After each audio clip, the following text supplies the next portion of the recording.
Bismillahirrahmanirrahim. Assalamualaikum warahmatullahi wabarakatuh. Kita masuk ke latihan 2 untuk dinamika gerak rotasi, melanjutkan soal-soal latihan 1 sebelumnya ya.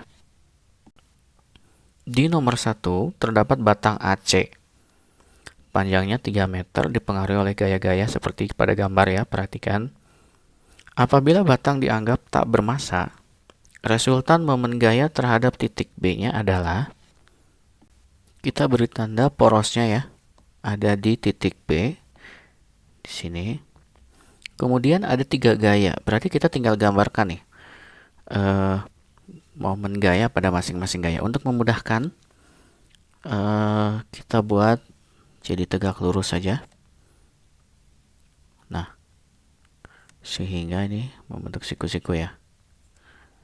Artinya kalau digambarkan seperti ini berarti F1 sin 37, sedangkan ini F2 sin 53. Nah, ini F3-nya. Kemudian kita tentukan atau kita asumsikan arah putarannya. Berarti ini cenderung positif searah jarum jam, ini berlawan arah jarum jam, ini searah jarum jam, jadi positif. Jadi sebenarnya ini hanya kesepakatan asumsi ya, boleh berbeda, tetapi kalian harus konsisten dengan asumsinya.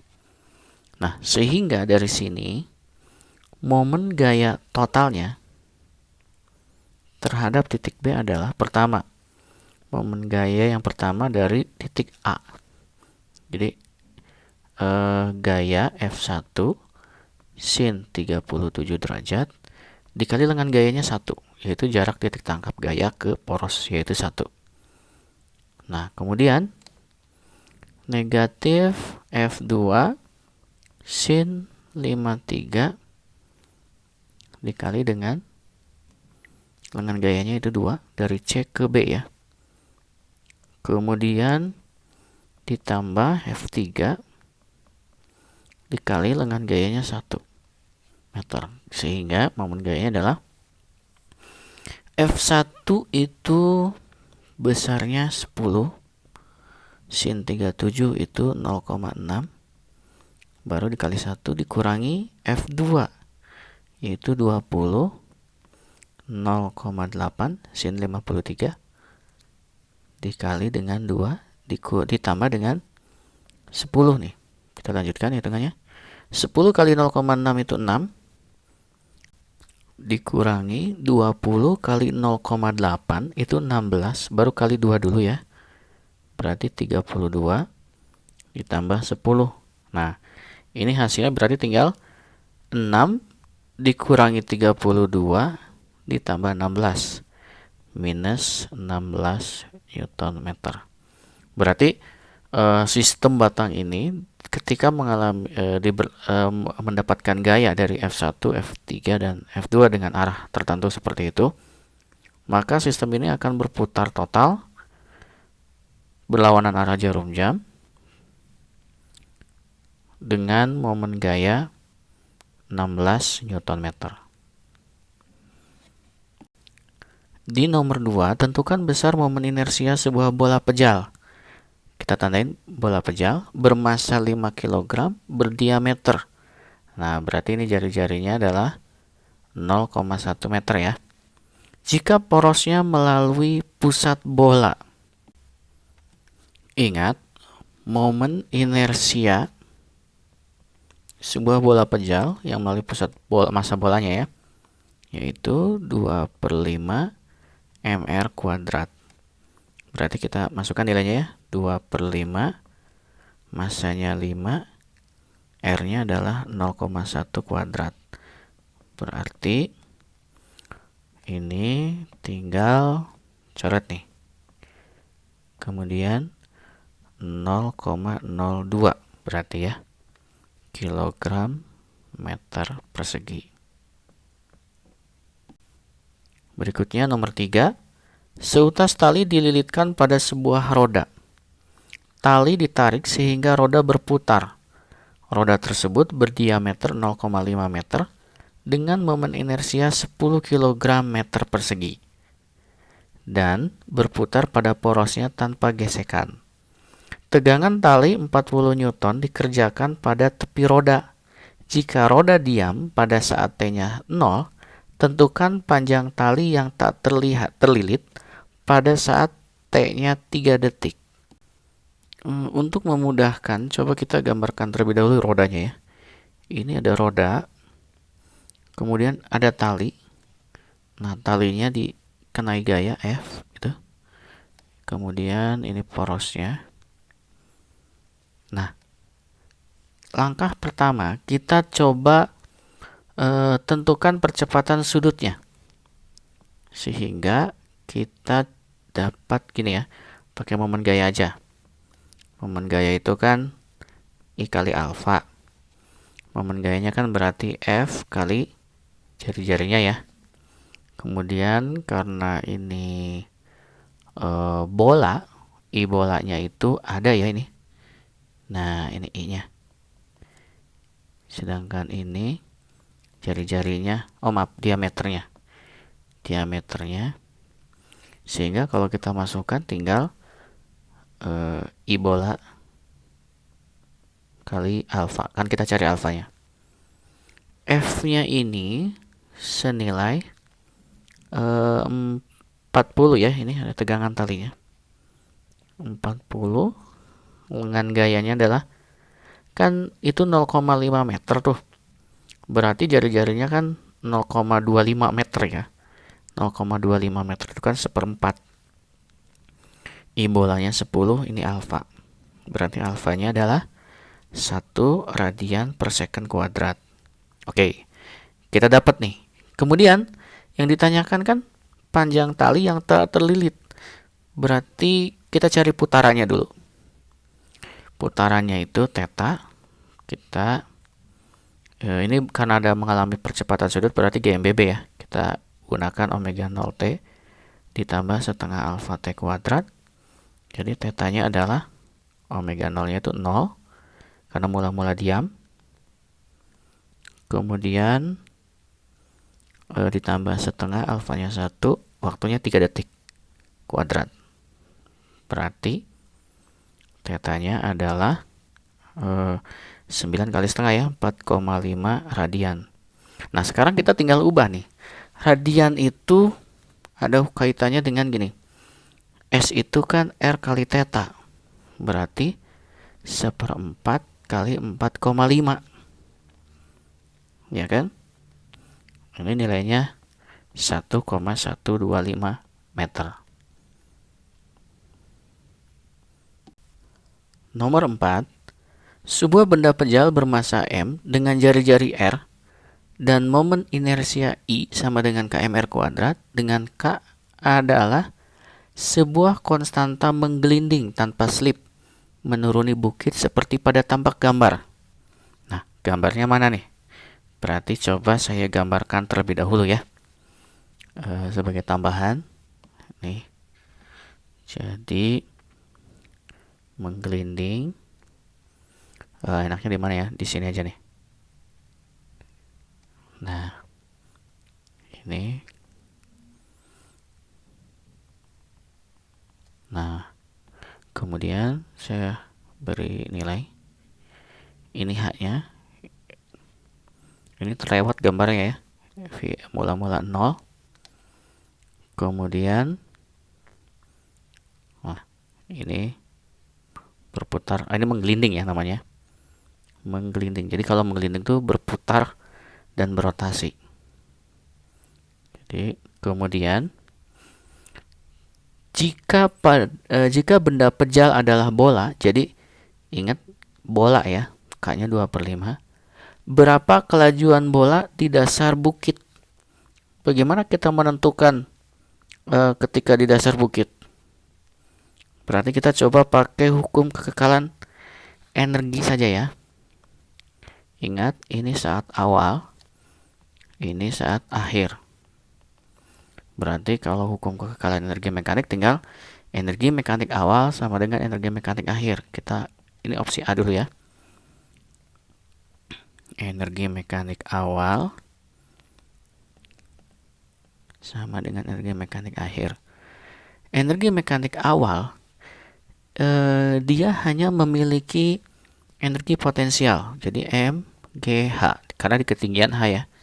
Berhubung keadaan awalnya 0 atau diam, berarti energi kinetiknya 0. Tapi ketika dia menggelinding di bawah dasar, berarti energi potensialnya yang 0. Energi kinetiknya ada dua, energi kinetik translasi dan energi kinetik rotasi. Kita tuliskan setengah M V kuadrat ditambah setengah I omega kuadrat. Coba kita jabarkan, ini kan MGH berarti sama dengan setengah M V kuadrat ditambah setengah I-nya, itu kan kalau bola itu KMR kuadrat. K-nya 2/5, berarti 2/5 MR kuadrat. Ingat, omega itu V per R, karena kuadrat, jadi ini kuadrat. Sehingga ini R kuadrat dibagi R kuadrat. Kemudian ini 2. Nah, berarti, oh iya, satu lagi, masanya sama ya. Sehingga kita dapatkan GH itu sama dengan setengah V kuadrat ditambah 1/5 V kuadrat.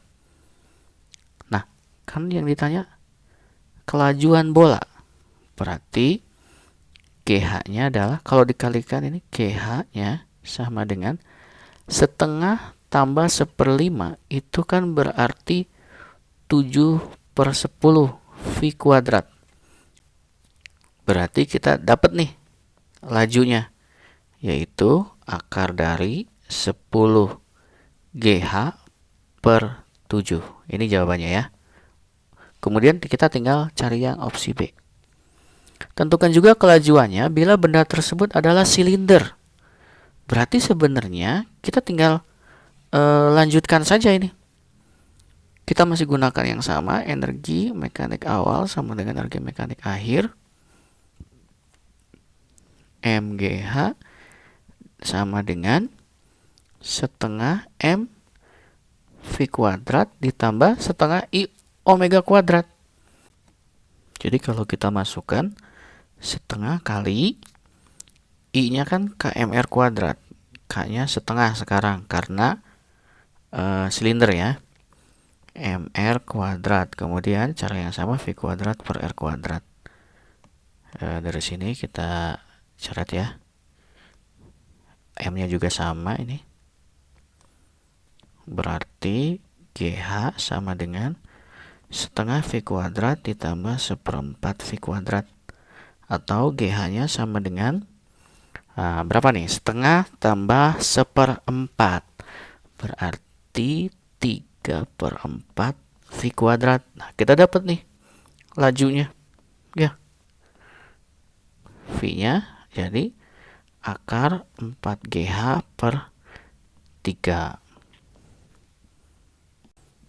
Soal terakhir, seorang penari balet dengan tangan terentang berputar dengan kecepatan sudut 48 radian di atas lantai mendatar yang licin. Jika penari melipat tangannya, kecepatan sudutnya bertambah 12 radian per second.